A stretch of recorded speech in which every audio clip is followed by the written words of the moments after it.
బాపట్ల పట్టణంలోని పాత bus stand centre వద్ద రవాణా పోలీస్ శాఖల ఆధ్వర్యంలో నిర్వహించిన జాతీయ రహదారి భద్రతా మాసోత్సవాల ప్రారంభ కార్యక్రమంలో ఎమ్మెల్యే వేగేశ్వర నరేంద్రవర్మరాజు, ఎంపీ తెన్నేటి కృష్ణప్రసాద్ ముఖ్య అతిథులుగా పాల్గొన్నారు. స్థానిక పాఠశాలలు, కళాశాలల విద్యార్థులతో కలిసి అవగాహన కార్యక్రమాలు ప్రారంభించి పాత బస్టాండ్ నుంచి పట్టణ ప్రధాన కూడళ్ల వరకు సాగిన భారీ ర్యాలీకి ఎమ్మెల్యే జెండా ఊపి శ్రీకారం చుట్టారు. రహదారి భద్రతపై నినాదాలు చేస్తూ విద్యార్థులు పాల్గొనగా హెల్మెట్, సీట్ బెల్ట్ ప్రాముఖ్యతపై అవగాహన కల్పించారు. ఈ కార్యక్రమంలో స్థానిక పాఠశాలల విద్యార్థులు, ఉపాధ్యాయులు పాల్గొన్నారు.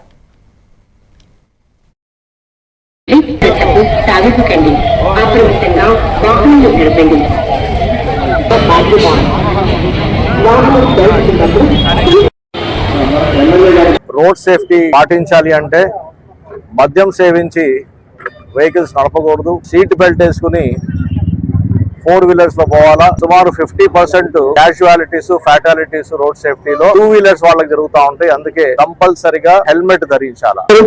ఈ మధ్య కాలంలోనే జనం ఇస్తూ ప్రాణాలు కోల్పోవటం మనందరికీ బాధాకరం. ఎక్కడ పడితే అక్కడ మందు తాగటం, డ్రైవర్ లేకుండా మీరే కారు నడపటం.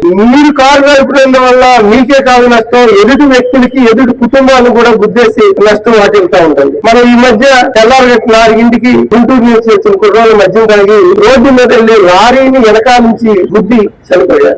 ఇవన్నీ చూస్తా ఉంటే మద్యం సేవించడం అనేది చాలా దారుణం ఉంది. డ్రంక్ అండ్ డ్రైవ్ విషయంలో కూడా చాలా సీరియస్ గా ఉండాల్సిన అవసరం ఎంతైనా ఉందని ఈ జాతీయ రహదారి భద్రతా మహోత్సవాల సందర్భంగా నేను డిపార్ట్మెంట్ కి ప్రత్యేకంగా తెలియజేస్తాను.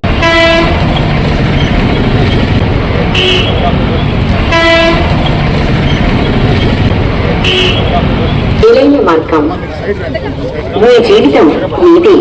దాని